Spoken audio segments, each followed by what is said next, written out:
നിങ്ങൾ അഭിഭാഷകൻ മനസ്സിലാക്കേണ്ട ഒരു കാര്യം പറഞ്ഞുതരാം.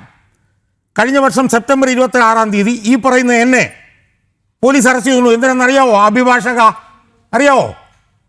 ഞാനൊരു സ്ത്രീയുമായി ബന്ധപ്പെട്ടൊരു വീഡിയോ ചെയ്തു പോലും. അതിനെതിരെ പരാതി കൊടുത്തു. സ്ത്രീ എറണാകുളത്ത് പരാതി കൊടുത്തു. 1.5 മണിക്കൂർ കഴിഞ്ഞപ്പോൾ തിരുവനന്തപുരത്ത് തന്നെ അറസ്റ്റ് ചെയ്തു. അഭിഭാഷകൻ അറിയാവോ എന്തിനെ അറസ്റ്റ് ചെയ്തു? എന്തിനെ അറസ്റ്റ് ചെയ്തു? റിട്ടേൺ കംപ്ലൈന്റ് ഞാൻ ചോദിക്കട്ടെ, റിട്ടേൺ കംപ്ലൈന്റ് ഇവിടെ കംപ്ലൈന്റ് ഇല്ലേ? ഇവിടെ കംപ്ലൈന്റ് ഇല്ലേ?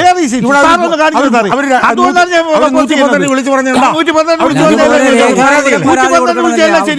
ഞാനൊരു കാര്യം പറയാം, ഇതുപോലത്തെ പൊട്ടത്തരത്തിനൊന്നും എന്നെ കിട്ടില്ല. അല്ല, എങ്ങനെ പറയുന്നത്? ഒരു മന്ത്രിയുടെ ഭാര്യ പീഡനം നടന്നു പറഞ്ഞ് വിളിച്ചു പറയുന്നു. പോലീസ് വന്നിട്ട് കേൾക്കാതെ ഇയാൾ എവിടുത്തെ അഭിഭാഷകനാണ്? ഇയാളുടെ സന്നദ്ധ റദ്ദാക്കുക തന്നെ വേണം എന്നാ എനിക്ക് പറയാനുള്ളത്. ഇയാൾക്ക് അഭിഭാഷകരായിരിക്കാനുള്ള ഒരു യോഗ്യതയില്ല. പിന്നെ ഇയാൾക്ക് ഇടതുപക്ഷ രാഷ്ട്രീയം എന്താണെന്ന് അറിയില്ല. ഇടതുപക്ഷ ഇയാൾ ഏത് പാർട്ടിയാണെന്ന് എനിക്കറിയില്ല. ഞാൻ ആദ്യമായിട്ടാണ് കാണുന്നത്. ഒരു തവണ ഇതിനു മുമ്പ് വന്ന് കണ്ടിട്ടുണ്ട്. ഏത് പാർട്ടിയാണെന്ന് എനിക്കറിയില്ല. ഇടതുപക്ഷ രാഷ്ട്രീയം ഇയാൾക്ക് അറിയില്ല. ഇടതുപക്ഷത്ത് ഒരു നേതാവുണ്ടായിരുന്നു, വി എസ് അച്യുതാനന്ദൻ. അഭിഭാഷകൻ അറിയാവോ? അഭിഭാഷകൻ കേട്ടിട്ടുണ്ടോ വി എസ് അച്യുതാനന്ദനെ കുറിച്ച്? ആ വി എസ് അച്യുതാനന്ദൻ ഉണ്ടായിരുന്നെങ്കിലുണ്ടല്ലോ ഈ വിടൻ, ഈ സ്ത്രീ പീഡകൻ, ഈ നരാധമൻ അവൻ്റെ കരണക്കുറ്റിക്കിട്ട് അടിച്ചിട്ട് പറഞ്ഞു വിട്ടേനെ. ആ വി എസ് അച്യുതാനന്ദൻ ജീവിച്ചിരിപ്പുണ്ടായിരുന്നെങ്കിൽ ഇയാളെയും പറഞ്ഞു വിട്ടാനെ ഇവിടുന്ന് ഇറക്കി. അത്രയ്ക്ക് ആന മണ്ടത്തരേ ഉള്ളൂ ഇയാൾ വിളിച്ചു പറയുന്നത്.